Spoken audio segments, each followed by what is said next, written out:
మన తాన ఐఏఎస్లు ఐపీఎస్లు సిఐలు కొలువులకెళ్ళి దిగినాక ఎమ్మటే రాజకీయ రథాలెక్కిండ్రు. కొందరు గెలిచి అసెంబ్లీల పాదం మోపి అధ్యక్ష అంటుంటే కొందరు పార్లమెంట్ల పాదం మోపటానికి తయారైతున్నారు.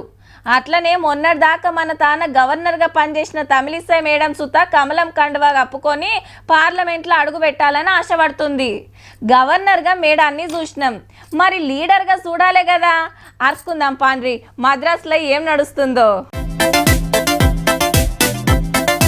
పురాగా రాజకీయ లీడర్ అయి ప్రచారంలో రువ్వడి చూపిస్తుంది తమిళిసై మేడం. ఓ టిఫిన్ బండి కాడికి వచ్చి దందా ఎట్లా నడుస్తుంది ఏం కథ అన్ని అరుచుకొని ఓ వడ తీసుకొని ఇంతంత నోట్లేసుకుంది. ఇంకో వాయి అయ్యంగానే తీసి నపరోటి ఇచ్చింది. మరి తిన్నాక బిల్లు కట్టాలి కదా.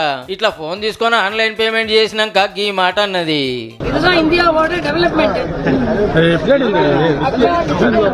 నోట్లతోటి పని లేకుండా అంతా ఆన్లైన్ లోనే అయిపోతుంది. డెవలప్మెంట్ అంటే గిది, ఇదంతా మోడీ సార్ గొప్పతనం అని సాటింపేసి అన్నట్టు.